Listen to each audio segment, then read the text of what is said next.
Atenção! Vai começar agora uma teleaula de processos de fabricação do curso profissionalizante. Este módulo tem um total de 80 aulas. Hoje você vai assistir a teleaula número 32. Bons estudos!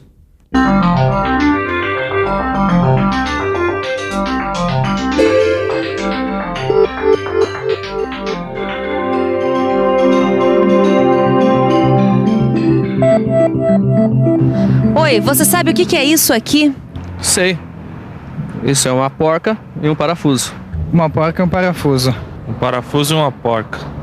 Pelo jeito, todo mundo sabe o que é uma porca e um parafuso. Mas será que todo mundo já parou para pensar quanto a gente depende dessas duas pecinhas no nosso dia a dia? As porcas e os parafusos estão presentes na maioria dos utensílios que usamos todos os dias. Eles são responsáveis pela união das várias partes de conjuntos mecânicos ou de objetos que de uma outra forma não teriam como juntar as suas diversas partes. Como você sabe, para montar conjuntos mecânicos são utilizados diferentes processos de união das suas diversas partes, dependendo do uso que vai ser dado para esse conjunto. É possível uni-los, por exemplo, por soldagem, por rebitagem ou por meio de porcas e parafusos. Na teleaula de hoje, você vai conhecer a operação chamada roscamento, que produz os filetes de que a rosca é composta. Vai conhecer os tipos de rosca e sua classificação. Finalmente, vai aprender como roscar manualmente com machos. Sem essa operação, seria impossível fabricar essas utilíssimas porcas e parafusos. Portanto, fique ligado, porque a nossa teleaula está apenas começando. Oi, Ananias, tudo bom? Oi, Caio, tudo bem? Nossa, quanta porca e parafusinho, hein? Eu tô fazendo um trabalho aqui pra minha vizinha, pra dona Carla, aí eu tive que desmontar esse chuveiro. Sabe que eu nunca aprendi a produzir esses filetes de rosca aqui? Essa é uma operação chamada roscamento, e com ela você consegue produzir uma rosca com formato e dimensões normalizadas. Eu sei que existem dois tipos de rosca. A rosca interna, como essa porquinha aqui, e a rosca externa, como é o caso desse parafusinho. Então, o roscamento também pode ser chamado de interno ou externo, conforme a peça que você vai produzir. E que tipo de ferramenta eu uso na operação de abrir rosca interna? Essa ferramenta aqui, ó, chamada macho para roscar. Macho para roscar, Ananias? É isso mesmo, macho para roscar. São essas ferramentas aqui. Elas geralmente são fabricadas em aço rápido e servem tanto para operações manuais como para máquinas. Os manuais, como esses aqui, são mais curtos e apresentados em jogos para 2 peças, quando você tiver que fazer uma rosca fina, ou 3 peças, com variações na entrada na rosca e no diâmetro efetivo para roscas normais. O primeiro tem a parte filetada ou roscada em forma de cone.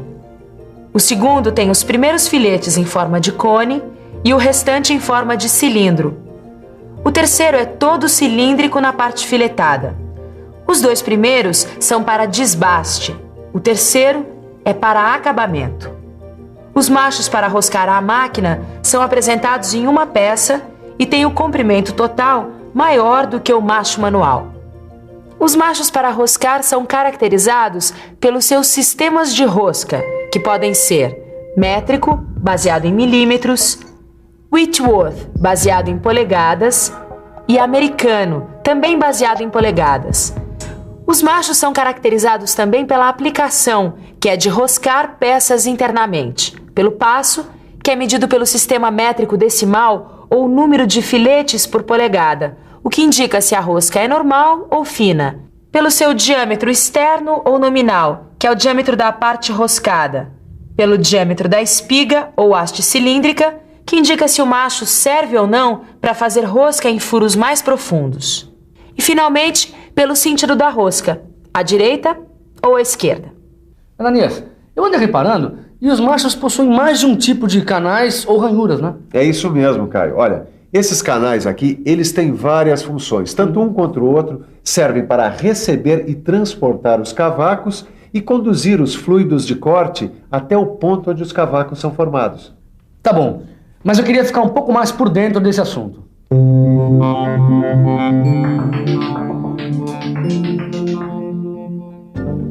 Existem vários tipos de canais. Os canais retos são de uso geral, empregados nos machos manuais, e também em máquinas como rosqueadeiras automáticas e tornos automáticos, para roscar materiais que formam cavacos curtos.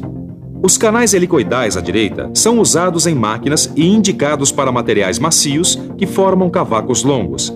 São bons também para furos cegos, porque extraem os cavacos no sentido oposto ao avanço. Os canais helicoidais à esquerda são adequados para roscar furos passantes na fabricação de porcas, em roscas passantes de pequeno comprimento. Para roscar chapas e furos passantes, é necessário canais com entrada helicoidal curta. Existem também canais com entradas helicoidais contínuas. A função desta entrada é eliminar os cavacos para frente durante os roscamentos. São empregados para furos passantes.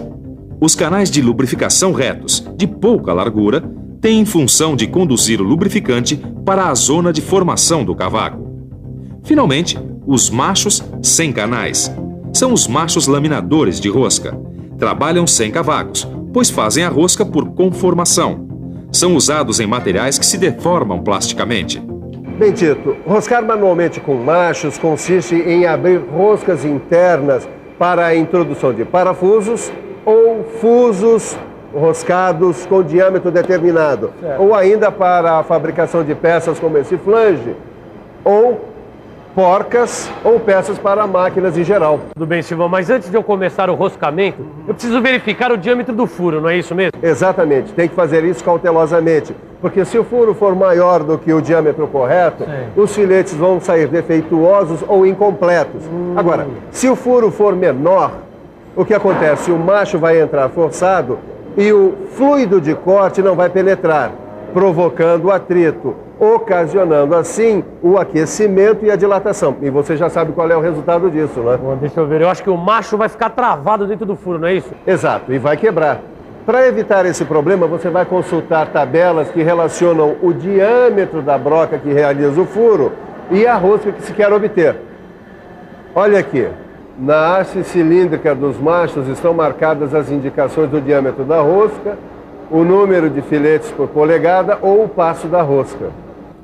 E todos os furos para roscas devem ser escariados em 90 graus para evitar que as entradas das roscas formem rebarbas. Para roscas com furos cegos, ou seja, não vazados, a extremidade do macho jamais deve bater contra o fundo do furo. Assim, sempre que possível, furar mais profundo que o necessário para fazer a rosca, a fim de que se obtenha espaço para reter as aparas. Se não for possível um furo mais profundo, é bom ir removendo sempre as aparas que se alojam no fundo do furo. Para furos com diâmetro menor do que 5 milímetros, você deve usar um desandador muito leve para que possa sentir melhor as reações do metal. Deve-se também retirar e limpar frequentemente o macho. Para furos de difícil acesso, nos quais não seja possível o uso do desandador, usar a extensão também conhecida como desandador T. Bem, você já conheceu a ferramenta utilizada para fazer um roscamento. Já viu também alguns cuidados que são necessários na execução dessa operação. Agora está na hora de ver a operação em si, passo a passo, ou seja, conhecer todo o processo de execução que envolve roscar manualmente com machos.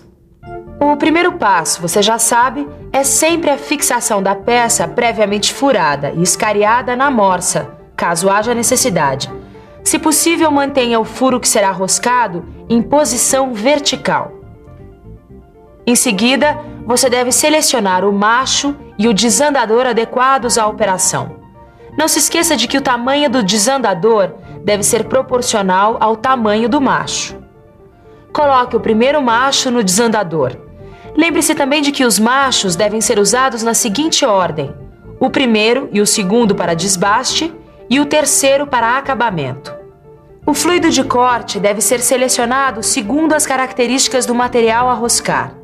O uso de fluido de corte inadequado, ou mesmo a sua não utilização, pode causar problemas como o aumento do esforço para abrir a rosca, falhas nos filetes, gripagem e quebra do macho.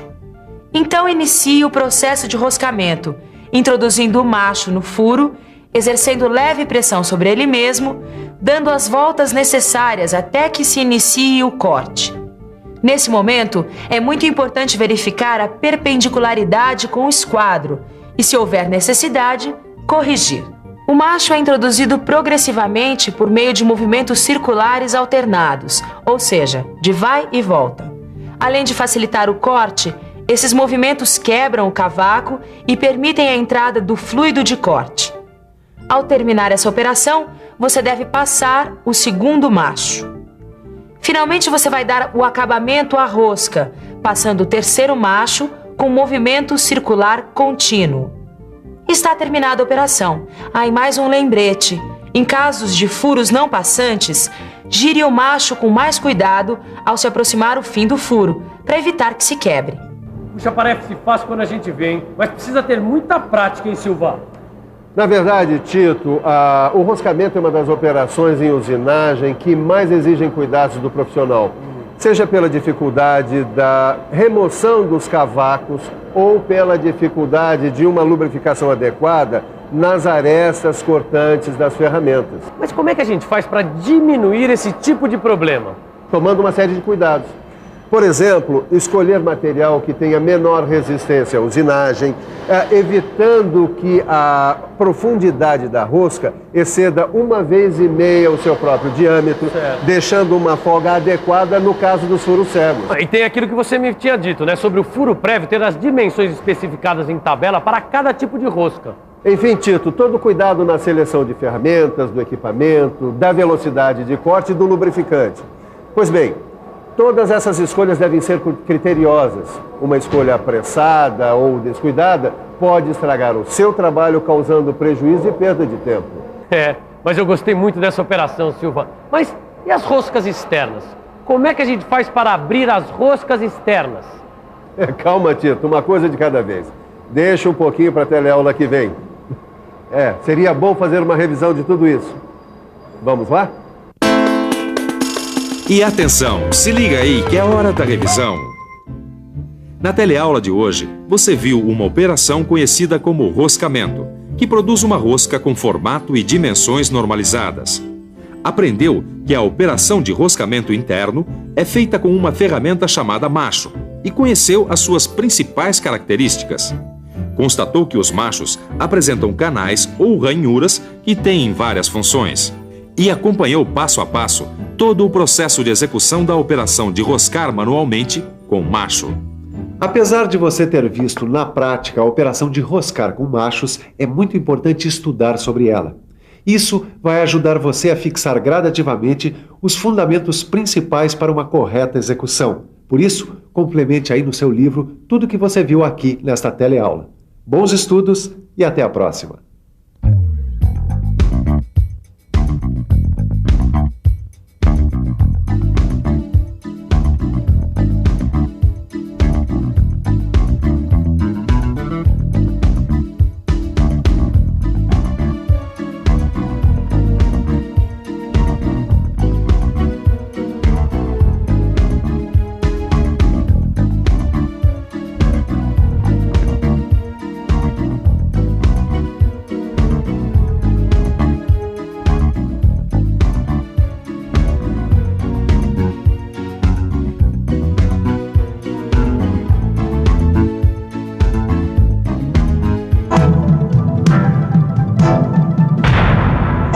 Telecurso 2000, um programa de educação do Sistema Fiesp e da Fundação Roberto Marinho.